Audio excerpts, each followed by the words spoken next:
Hi everyone, Judicial Watch President Tom Fitton here with a special issue update on the issue of voter integrity, election integrity, voter ID, and leftist efforts to possibly steal elections.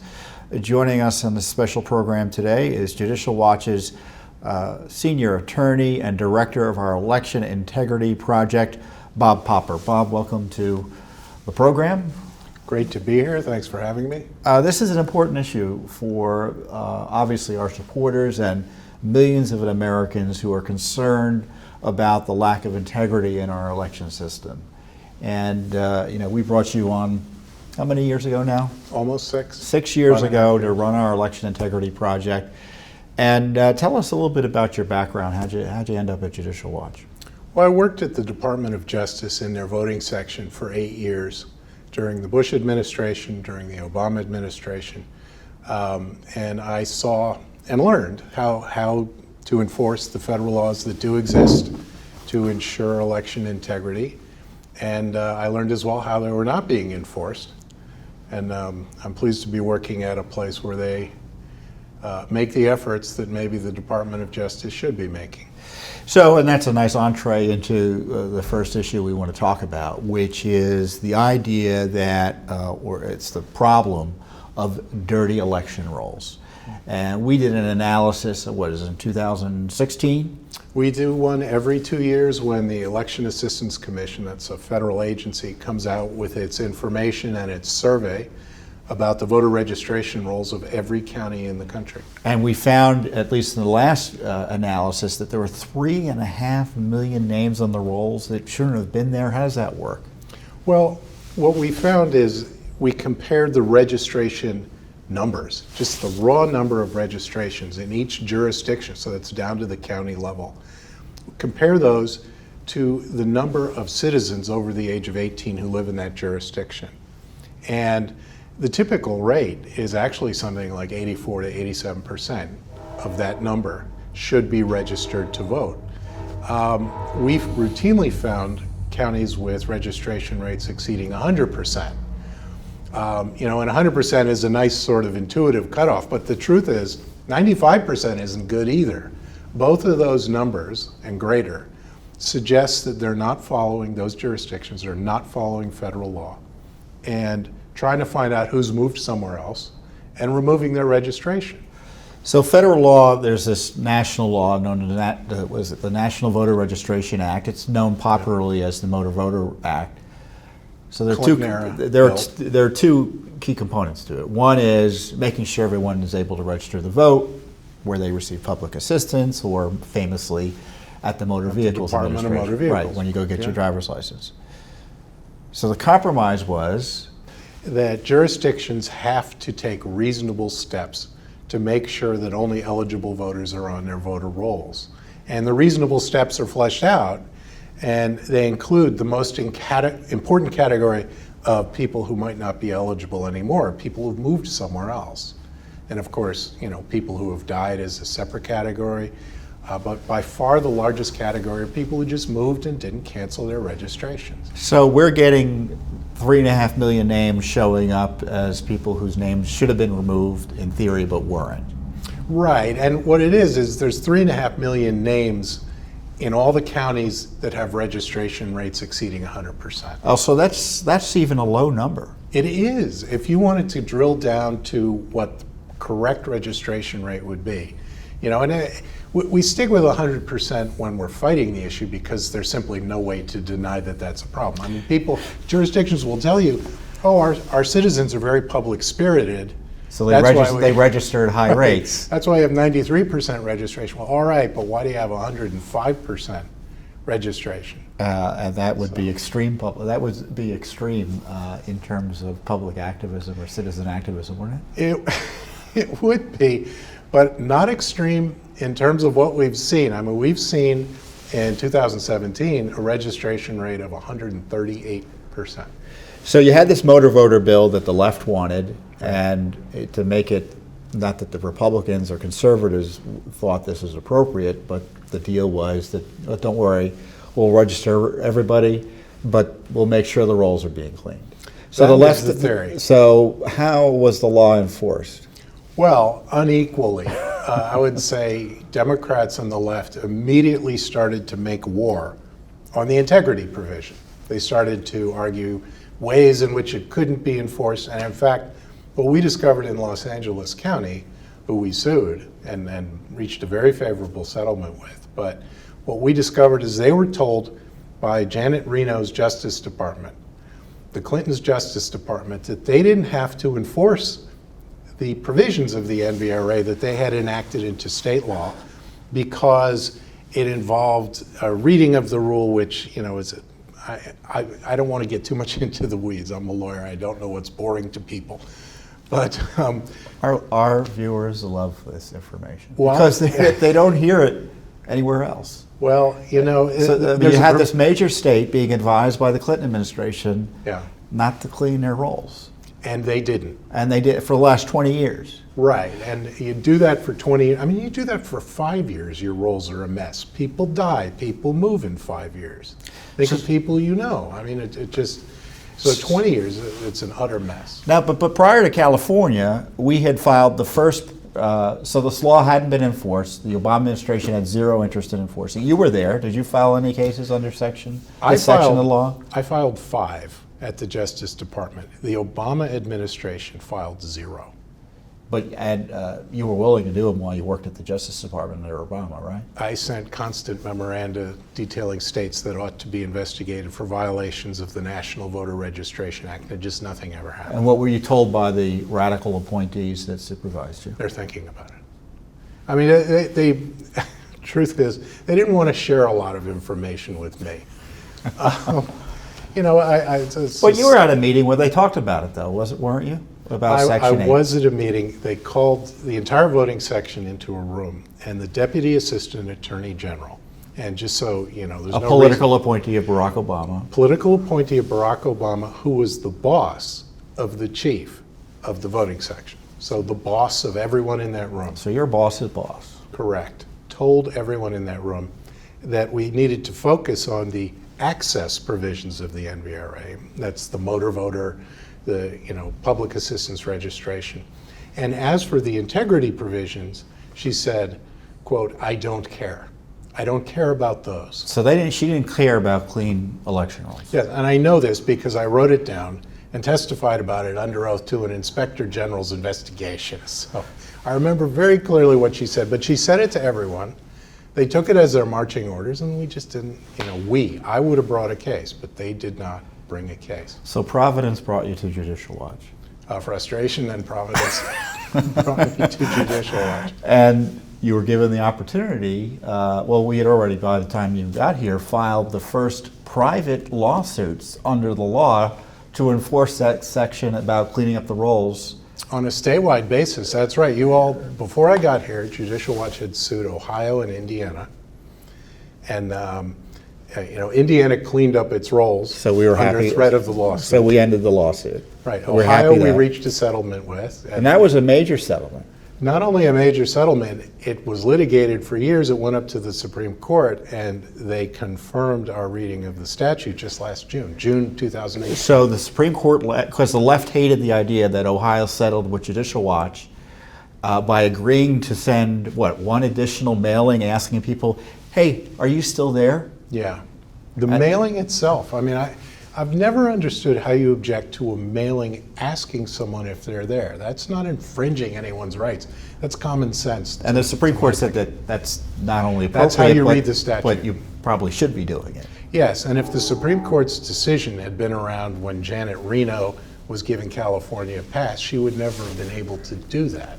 They rejected the theory that she was operating off of. Right. So. So that Supreme Court decision comes down. I will get so far in the weeds that even you will tell me to come back. Well, I want to bring it forward now to California. So we've got these big lawsuits in Ohio and Indiana that we filed around 2012, Right. Settled, ended with Favorable. victories for cleaner elections in Ohio. Supreme Court affirmed that over the left-wing fights, the left-wing attempts to undermine it. Yeah. We continue our work. We sue in Kentucky. We find dirty rolls in Kentucky. We sue in California. So talk about those two cases. In California, you had clean rolls in 20 years. What was the problem in Kentucky? Well, similar issue. I mean, you could certainly date much of the problem to the election of Secretary of State Grimes. And we... A left-wing politician. Yes, and we conducted discovery in that case and learned that they had not put anyone on the inactive list, which is where you put people when you've sent them a mailing, since 2012. I mean, they swore under oath that that was true. So in a way, it's like California. And just as a side point, the Justice Department has 30 lawyers. Okay, they should be doing this. We don't have 30 lawyers to throw at election integrity. But nonetheless, I think we've made a big impact. We got the great settlement in Los Angeles where they have to send mailings to 1.6 million inactive voters. That's 20 years worth of inactive voters in the largest county in the state. So when you go back and look at the 3.5 million number, nationally, we've taken almost half of them potentially off of the list if they clean them up. Yeah. In one fell swoop. Yeah. And in Kentucky, it's... Kentucky, they had 48 out of 120 counties. That's 40% of their counties had registration rates greater than 100%. Because they just hadn't been enforcing it. And the reason I point out that the Justice Department should be doing this is that we only have the resources to attack the low-hanging fruit. And Los Angeles County and Kentucky were the low-hanging fruit. We're doing this study again. Well, this year. Right now. Right now, as we speak, because we have the last election data from 2018. It was released about a month ago, and we're looking at it. So 1.6 million in California. In LA. And it's just in LA alone. More in California. 250,000 in Kentucky. More in Kentucky. And more coming. Yes. So let's say that 250,000 knocks Kentucky's statewide registration rate from 101%, now it's 96%. So they still got a long way to go. They got a ways to go, yes. So let's say another 250,000 they probably need to remove? Yeah, 91%, 90% starts to look like it could be the real world. So, I want to go through these numbers because, again, we've got this big 3.5 million name problem. Yeah. And the reason it's a problem because these are a pool of names that are inactive. They're either dead or moved away or otherwise ineligible.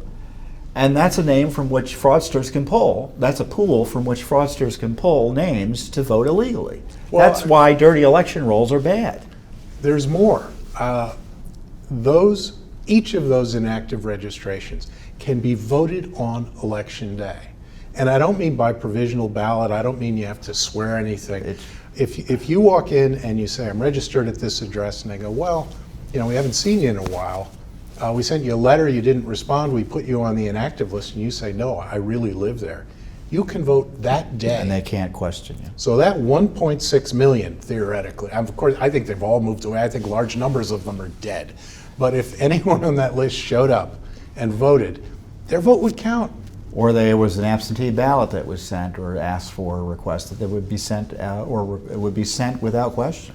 Yes, and if someone did show up, especially in California where they don't check for your ID, I mean, there's a cascade of bad laws that make it easier for people to commit fraud. And it's the same with the absentee ballots because it is a very low courage crime to take a ballot that you got in the mail, to fill it out and to send it back. 3.5 million names, 1.5 million or 1.6 million targeted in Los Angeles County for potential removal over the next few years.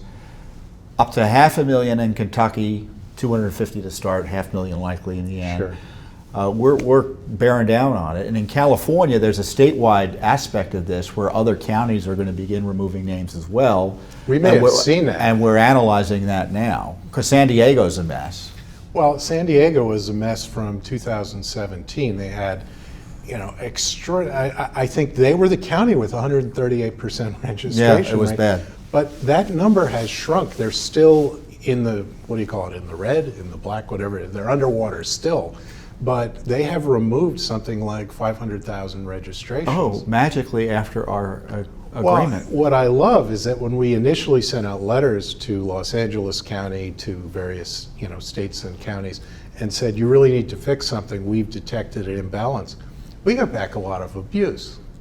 Judicial Watch is not seriously going to do something. We're the worst people. We're the worst people in the world. Remember the Presidential Advisory Commission? Yeah. It doesn't exist anymore. Yeah. We're tools of that. Yeah. In one of our cases in Discovery, In Maryland, we asked for their list. Wonderful Maryland, which is in the news now. they asked us what was our connection to Russia. Well, we By laugh the way, about it, We have no connection to but Russia. we laugh about it. But isn't Because that it's silly. outrageous? It is. We're following the law by asking for records that are due to us under law, and the government comes back and calls us traitors. The government that's not following the law. Right, and they say, are you back. traitors? Right. For asking questions that they're supposed to follow. But this is the sort of corruption, and it isn't even a lawsuit, it's just asking questions. Yeah. So in San Diego, to bring it back to the big headline, it looks like there may be another 500,000 names being removed, or will have been removed because of Judicial Watch's litigation. Who it can fair? say? But the abuse stopped when we Well, actually started suing people, and so I don't think we'll get the same round of abuse this time. Who knows? But whatever they do, we're going to sue, and we're going to sue the targets where the answer is obvious and where they have to settle because they don't want to fight and see. They don't want the world to see how silly they've been or how disrespectful of the law they've been. Well, the Supreme Court victory was big. I mean, the law is the law, as affirmed by the Supreme Court. And just so you understand that suit, the plaintiffs there sued and said, look, if you even send someone a letter. We're talking about California? No, this is Ohio. Oh, this is the Ohio case, yeah. Yeah, but it applies nationwide, of Yeah, course. Supreme Court interpreting the National Voter Registration Act. The lawsuit there said, if you send a letter to someone and they don't respond, and then you remove them after 2 general federal elections, you're removing them for not voting, which another provision says you're not allowed to do. And once you parse through it, it's not, I think, a serious argument. You're not being removed for failing to vote. You're being removed for failing to respond to a notice. Yeah. And the Supreme Court said exactly that. And on top of that, about a year ago. you still have to not vote in 2 subsequent federal elections. Yes. And that's from 2 to 4 years. And so the system in Ohio was you're removed after 4 years to 6 years. And then on top of that, as I like to point out to people, it is not a life-changing event to get tossed off the voter rolls because your registration is old. The whole world is set up for you to re-register. That's right. It's not like losing your job or having a car accident. It's not something you're going to remember. You just go and fix it. It takes very little time to get registered to vote in any state in the union. Well, in theory, you should show up on election day, and they probably would let In you a lot vote. of states. Yeah. A lot of states. So before we leave California, there's a big issue in California, and Republicans think they lost a lot of seats because of it. It's hard to tell whether that's actually the case or not. But they've got this extraordinary so-called ballot harvesting law, Yeah. which, in my understanding is, allows virtually any third party to go around to anyone and collect their ballots and deliver to them to polling places. And that's not allowed anywhere else in the union. It is unique in the nation. There are other provisions, and I'll tell you that there are people who discuss this issue who deliberately try to confuse the two. There are other state laws that allow, in limited circumstances, one person to pick up another person's ballot and drop it off. So your spouse is sick, and It's you can bring the typically ballot in. family, roommates, and most often it says that those people have to be unable to deliver the ballot themselves on account of sickness, and even in those circumstances, the most generous provision outside of California that I've seen is you can pick up 10 ballots belonging to other people. A lot of states say 6 ballots or 4 or 2.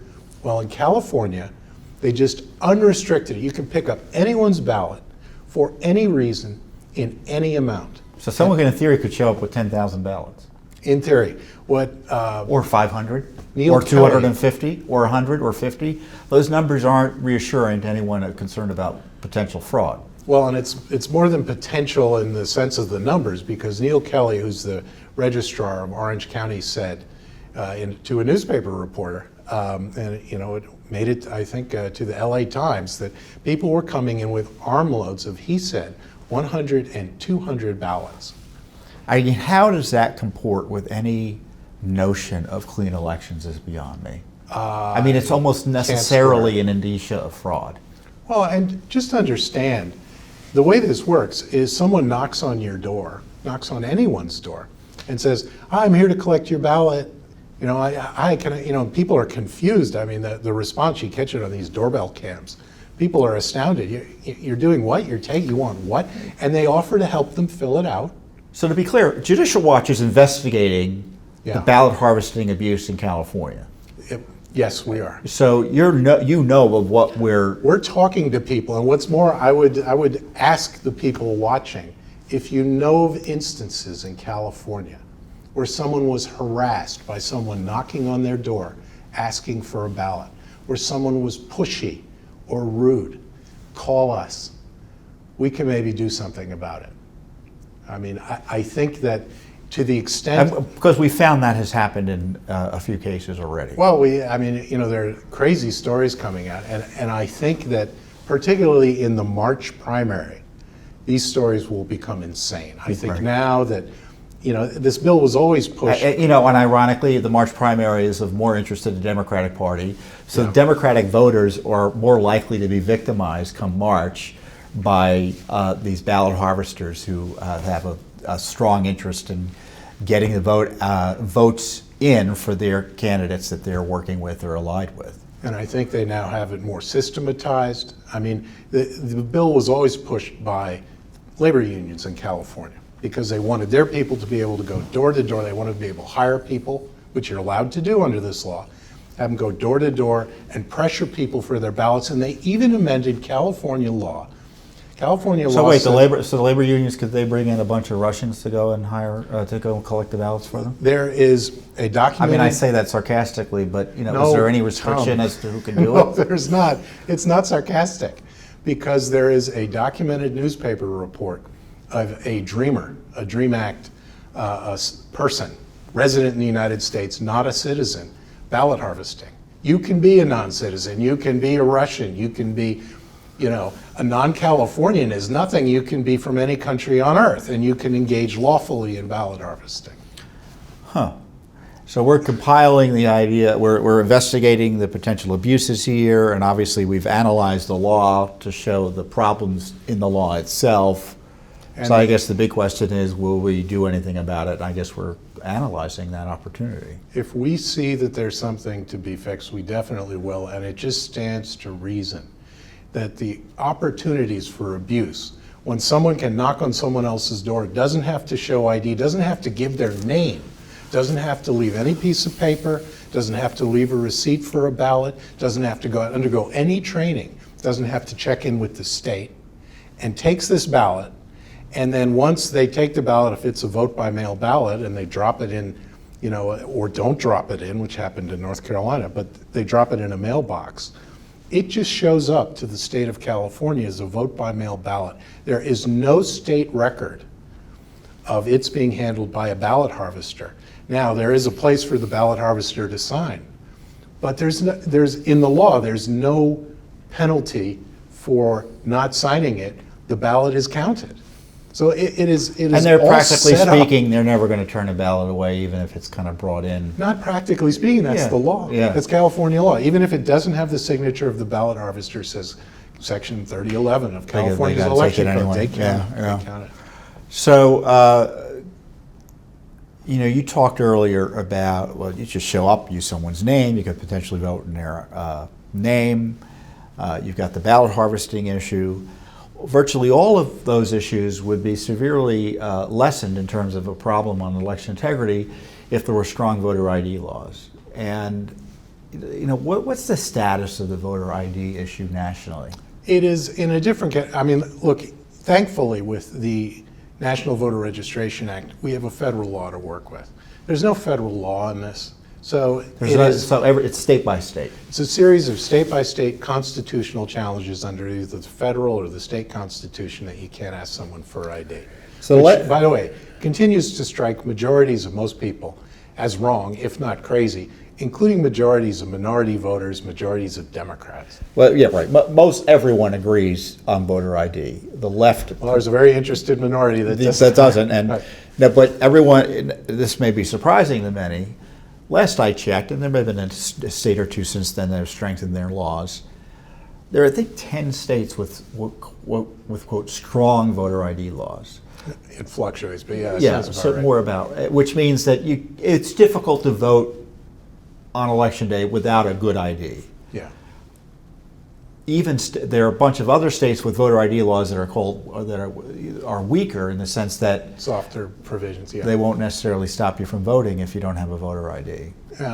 You could just affirm that you're who you say you are, and then that's a complete workaround. Right. So in vote. most states, you don't need a voter ID to vote. I think most voters would. Let me be clear. If you're a voter in the United States, it's unlikely you need a voter ID to vote, relatively speaking. I think that's right. I think California so. Yeah. doesn't have voter ID. New York doesn't have voter ID. Illinois doesn't have voter ID. Already there. Yeah, if you're doing it by population. Florida has probably a weak voter ID law. Florida has its own issues. Yes, so those are big issues. In Florida, I just have to detour. There was a decision that was not appealed by Governor Rick Scott at the time. But Now Senator. There's a decision that, and by the way, the U.S. Justice Department sided with the plaintiffs in this case, and it says that non-citizens can't be removed under the National Voter Registration Act during a particular 90-day freeze period before elections. So in other words, the National Voter Registration Act protects non-citizens who were never eligible to vote. The whole purpose of that law is to make ineligible registrants get off the rolls. So those illegal aliens or aliens who are not supposed to be on the rolls make it through that 90-day period. They're there. They're somehow protected. And they will have the voter ID. They might have the ID necessary to vote. Yeah. If they choose to break the law. There's issues about ID. I mean, the IDs are supposed to be segregated, and typically are in a way that indicates whether it's a non-citizen's driver's license Well, or use a citizen's driver's another license. ID. Well, there's that, and it is very hard to get information out of the states with respect to what their protections are to prevent an error. Someone using an ID which indicates that they're a non-citizen to enable them to register to vote. Now that's another big deal. Yeah. Which is, so you've got these. Let's say everyone had a voter ID. Everyone had a voter ID law. Yeah. Well, how do you get on the voter registration list? Well, you have to sign something affirming you're not a U.S. citizen, or you are a U.S. citizen for US federal citizen. elections. Yeah. I think there's one state that requires verification of that. Nowhere, what is it, Georgia? It's hotly litigated, the extent to which you can deviate from the federal form. But there's one that's been grandfathered in. Nevertheless, practically speaking, there's no citizenship verification to register to vote. Practically speaking, there is not. So we've got how many aliens, both lawfully and unlawfully present, tens of millions of them here in the United States.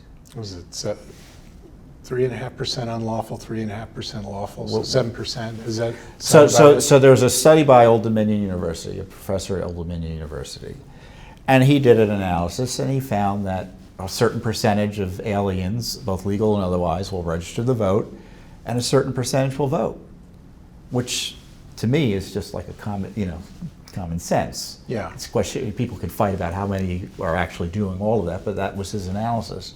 I mean, is that a fair way of thinking about it? Well, it was an interesting study, and it is very, very hotly contested because it does undercut all the hotly rhetoric. Contested by, frankly, the Well, leftists yes. who don't like the idea of requiring anyone to. Yes, but the courts have split on this. But what that study did was very clever, which is it took an 80,000 person database online, where the people who constructed the database did not qualify it for citizenship. If a pollster goes up to someone and says, can I ask you a few questions about the upcoming election? Are you a U.S. citizen? And someone says no, he walks away.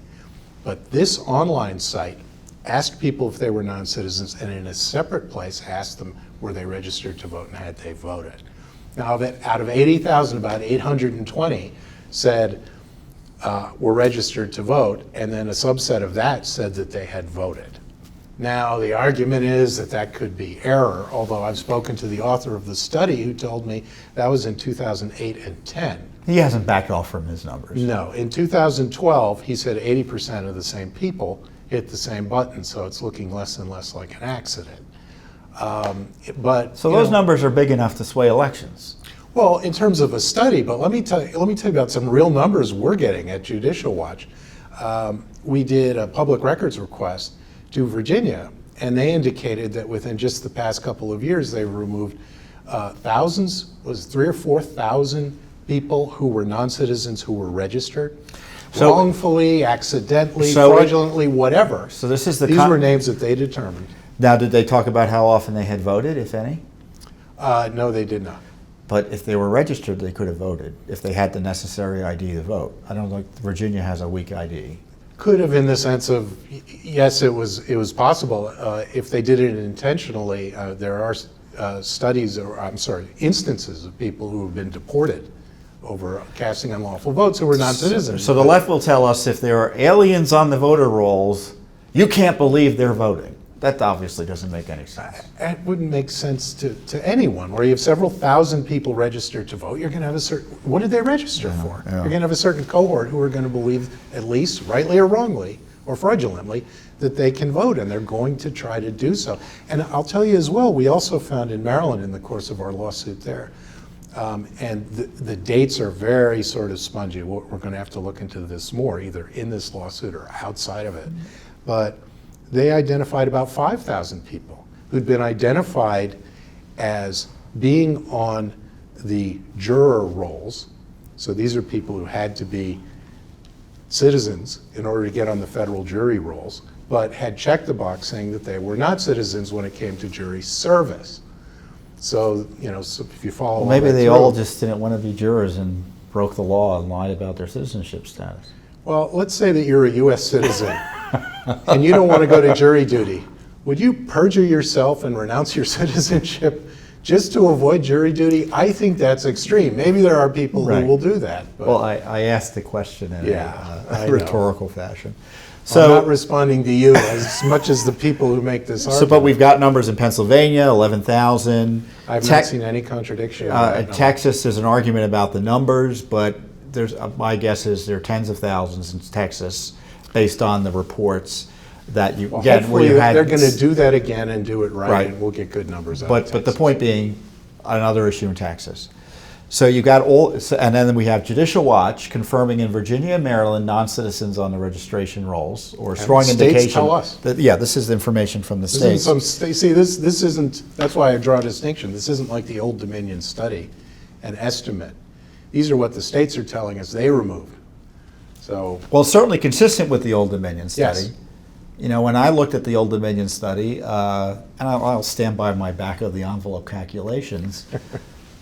But if you take those numbers and apply them to the 2016 elections, it looks like Hillary Clinton got about well over 1 million alien votes illegally, if in theory, if you apply those numbers. That was possible, and that it was possible. They don't say that this happened, but it was possible given the numbers that one state representative, one senator, and one state in terms of electoral votes. That in 2012. In 2012, right, based on non-citizens. So you apply those in 2018. My guess is because there was a huge turnout in 2018, even though it was an congressional election, which typically has a lower turnout, but because of we're in the Trump era, everyone's voting. Yeah. I would have guessed about 900,000 illegal votes from aliens. Well, this is the problem. Could have been. But the point being, there's a study. You're using the numbers. You're applying them to the elections, and the question is, why is Judicial Watch pursuing this, asking follow-up questions? Where's the Justice Department? I mean, I'm in good faith telling you where I'm guessing these numbers to be. We're trying to figure it out. Numbers are popping up that kind of comport with our analysis. And listen, but where's the Justice Department on this, Bob? When we have the opportunity to get more information, by, for example, we're called Russians. Well, we are, comrade. By putting a checkbox or a question on the census questionnaire for 2020, that's attacked in the courts. And against all probability, and I'm sorry, frankly, against all reason, that question was it was delayed by the Supreme Court in a way that caused the administration to abandon including it. And I understand the decision once you have the Supreme Court's ruling that certain I would have pushed. I's were not dotted, T's were not crossed. Well, regardless, we need that information, and there's something backwards and wrong about saying, well, we don't have information to establish the parameters of the conversation we're having. Oh, and by the way, we're going to keep you from ever getting that information. And well, I was asked for my race in the census the other day. I don't know why that would not be objectionable while asking personally citizenship. Objectionable. What business of the government is that? Yeah. But evidently, the left wants us to not know about the number of foreign nationals present in the United States, either legally or otherwise, which raises the next election integrity issue, which is a fundamental assault, in my view, on our Constitution and our system, which is the challenge to the Electoral College. And we have a lawsuit in Colorado trying to get documents about Colorado buying into this revolutionary overthrow of our constitutional system. But can you talk about the Electoral College? Because people hear that and, most regular people shut down after they hear the word electoral and college. I think it's easy to understand. But many Americans are concerned about it now. It is vital to a polyglot country like ours, where you have people with different ethnic identities in terms of how they identify themselves, not in terms of how, experts or parties identify them. How they look at themselves, people from wildly different backgrounds who have bought into, or ought, in my view, to buy into, a view of Americanism about things that we actually do right. And notwithstanding that we do a lot of things wrong, but the things that we do right, and these people want to be part of this. And one way to bind them together is to have a system where you don't elect the president from just the raw number throughout the country of who got the most votes. We have the Electoral College, and the way, leaving the details aside, the practical effect is that the winner of the presidency is the person who wins the most votes in the most places. And what it prevents is somebody who's a California candidate from getting more votes from his own backyard, where it's easy, instead of having to go to Arkansas, Nevada, Georgia, Washington State, Florida, Illinois, around the country, and getting 50% plus of the vote in the most places. It was, part constitutional, part happy accident, but it has worked out that way, and it has been good for us as a country. It has kept us from spinning apart. And, there are liberal people in this country who, in my view, would be happy to see it spin apart and are working to make it spin apart into ethnic cohorts. The Electoral College fights exactly that, and now it's being challenged by this. It's a tricky sort of dodge around the Electoral College. There's an effort to sign up states to agree that whoever gets the most votes in a particular election, that's who the state will commit their electoral votes to, regardless of the state vote. And so California could vote for Chelsea Clinton, right? But if she loses a popular vote nationally, even though California may vote for Chelsea Clinton by 4 million votes, right? But if she loses the popular vote nationally, all of California's electoral colleges, that state election is negated. Yes. Yes, but the people this hurts, the states this hurts, are the smaller states. And in fact, this initiative, and it's so short-sighted in a way. It's, Democrats saying, well, we lost because of the Electoral College in the last election. Let's toss out the Electoral College. Well, it's going to save their bacon in some future election would become a pure numbers game. Where can we get the most popular votes? Well, what they realized in Nevada is that they passed this legislation, and the governor of Nevada said, I'm vetoing because, and this is a Democratic governor, realized that, no candidate would ever come to Nevada again. Well, you know, as a constitutional conservative, what concerns me about the Electoral College is that was the reason we have a constitution. It was this carefully constructed compromise that Between big states and big small? states, small states, and the small states recognized Not that the point. they might lose out in a popular vote system. So they came up with this Electoral College where the rights of the small states would be protected by giving them a say in the presidency and the Senate as well.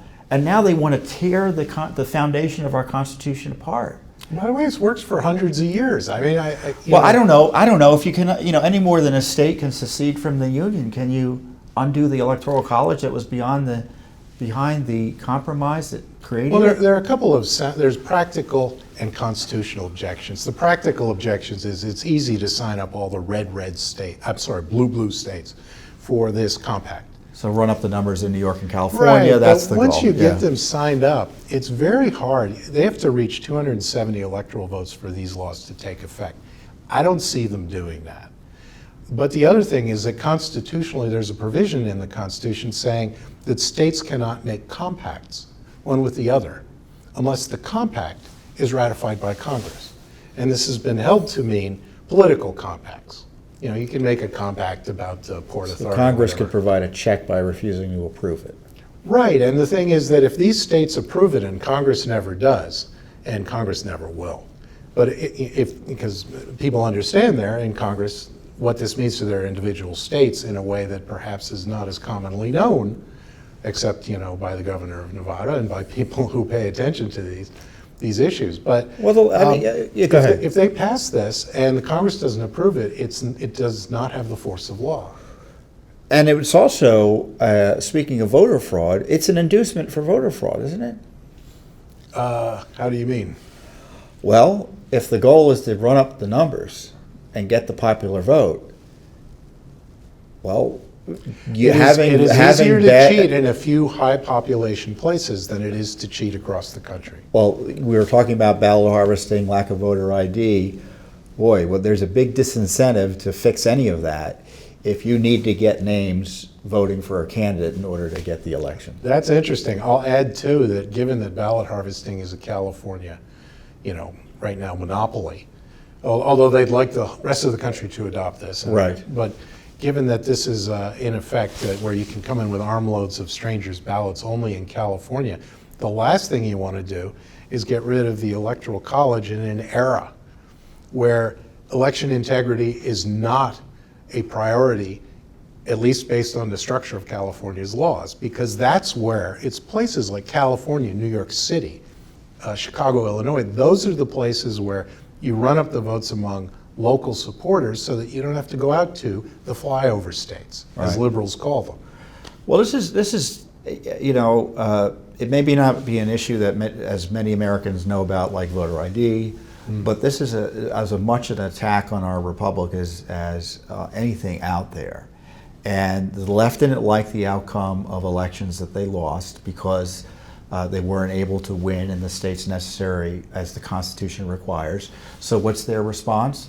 Tear up the Constitution. Short-sighted. But- Short-sighted. I mean, the Electoral College will be protecting a Democratic candidate for president one day, even who does not win. And bear in mind, Well, Bill Clinton won the most votes nationwide, but he didn't win over 50%. He won 49% of the vote. Twice. Yeah, so He lost the he didn't win the majority of the majority. So Yeah. it's coming. The reverse is coming, and people should not be short-sighted. So I want to take a step back. We're talking about, I guess this is my view, and I want to ascribe them to you. The left opposes voter ID. They oppose citizenship verification in order to register to vote.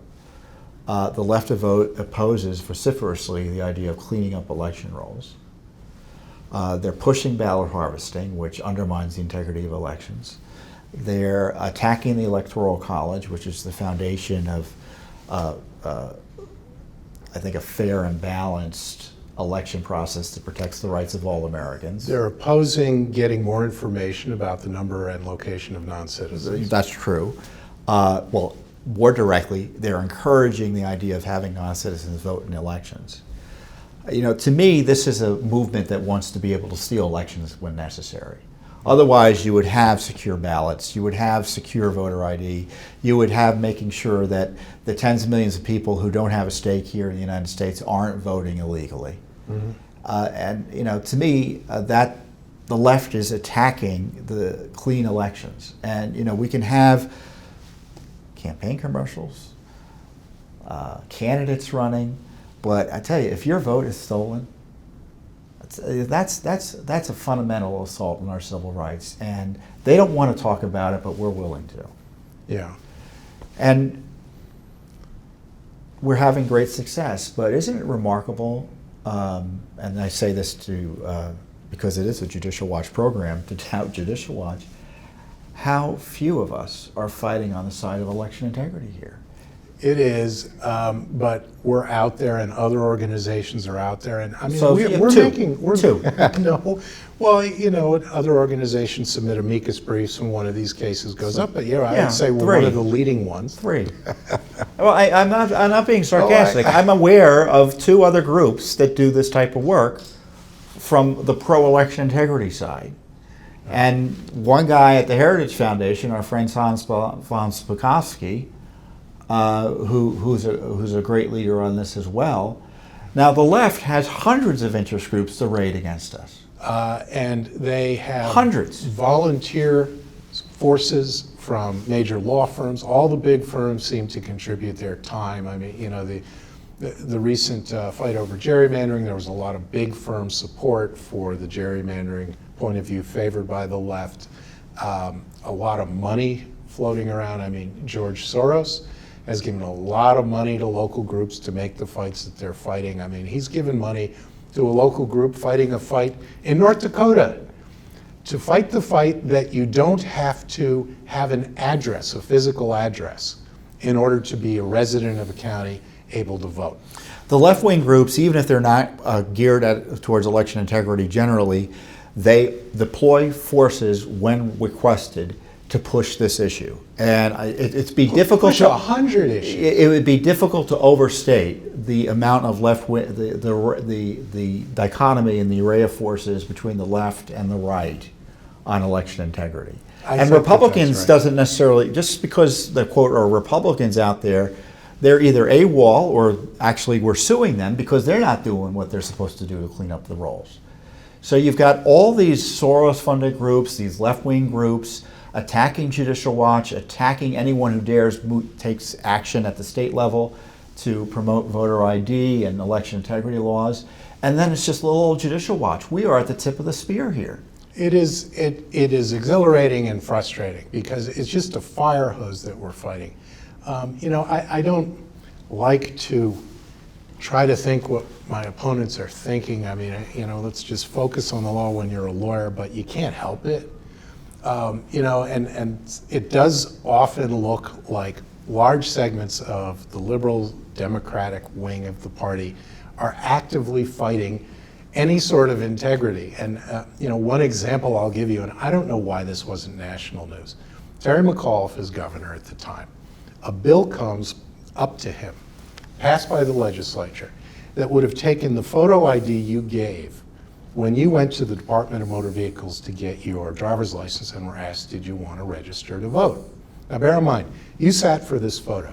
You willingly sat for this photo and it was put on your driver's license. And the bill would have made that photo available on the poll book. So when you show your photo ID in Virginia, they say, hey, this matches the photo. On my page in record. front of me, right. Boy. You vetoed that bill. Why do you veto that bill? What's the good government reason for not doing that? I mean, for the life of me, I cannot come up with one. Well, the big smear, and I think we should clarify this, is the left pretends that these efforts are to suppress minority votes. Besides being a smear, because minority votes are often stolen in the schemes we're talking about, it's factually inaccurate because cleaner elections, the studies and the analysis show, increases minority turnout. There's a recent peer-reviewed article studying whether in fact votes were suppressed in any election in the United States. I forget the exact parameters of it, but it concluded that no, that had not happened. There was no voter suppression, and this was an academic peer-reviewed study published in a major journal. Now, So voter, problem is- voter suppression is a line, and that's a big lie designed to disguise the left's hatred for voter integrity Yeah, but I would put it this way. or election It's integrity. a fundraising tool, Well, that's true. and it's a good one. Playing the race card. It's a good one. You know, and just the idea that people are out there stealing your vote, it doesn't matter if it's not happening or people are out there to get you not to vote. I mean, in a number of these cases that are brought nationally, the plaintiffs groups sometimes often have a hard time finding plaintiffs with standing to bring them. But, you know, the argument is that to anyone who wants to oppose voter ID, the sort of simple thing to say, well, I'm opposed to voter suppression. Well, everyone's opposed to voter suppression. I've never suppressed a single vote. Okay, and this study says that no one else has either. And another thing is, in state after state, and I wrote about this in an article, but you know, I think I wrote about it for North Carolina, but it was true in Georgia, in Tennessee, in Texas. They implement voter ID statutes, and turnout goes up, including minority turnout. And usually minority turnout goes up faster than non-minority turnout. Why is that? Explain to Well- our listeners why that is, because it may not be readily apparent. Well, I think that it's just the interest of these communities in voting. I don't think that, I mean, my point is more what it's not. It's not the case that a voter ID law suppresses the votes of minorities or anyone. I guess you could argue, and maybe this is what you were suggesting, that turnout goes up because people have greater faith in the integrity of the process. And they know, because they know what goes on in their local community. And certainly, I mean, in North Carolina, we had an expert for the Obama Justice Department suggest that minorities couldn't figure out how to get voter ID, which is just Yeah. patronizing and absurd. But it shows you that if this is the way they think about minorities, how would they respect their right to vote in terms of fraud? Yeah, well, I mean, you're talking about, you know, experts who were paid, you know, With taxpayer money. tens of thousands, you know, I think up to $100,000. And their testimony was that minority voters are going to have a harder time figuring out the registration process and sticking with it because they care less, because they grew up in milieus that have, you know, are not as well off. I mean, it was incredibly insulting and patronizing. You know, and again, if the world were flipped and we were in the mirror world where all the media were, you know, on the right instead of all the media on the left, I think this would be an enormous scandal. The United States government paid an expert to swear and testify under oath in a federal court about different competencies of the races when it comes to registering and voting. Yeah. And I mean, you know, I ask the people listening to us, have you heard of this? Of course not. Well, they will have now, thanks to Judicial Watch's educational activity, which is our special report today. Hey, Bob, thank you for joining us. And for those of you concerned about election integrity, Judicial Watch has this major election integrity project. We've got ballot harvesting on the menu. We are pushing hard to make sure the rolls are being cleaned, trying to advocate for and protect voter ID, educate people on the importance of citizenship verification, and defending the basic core of our constitutional republic, which is the Electoral College. So you really need to be following Judicial Watch's leading efforts in this regard. Thank you for joining us, and thank you, Bob, for joining us as well. Great to be here. Thank you.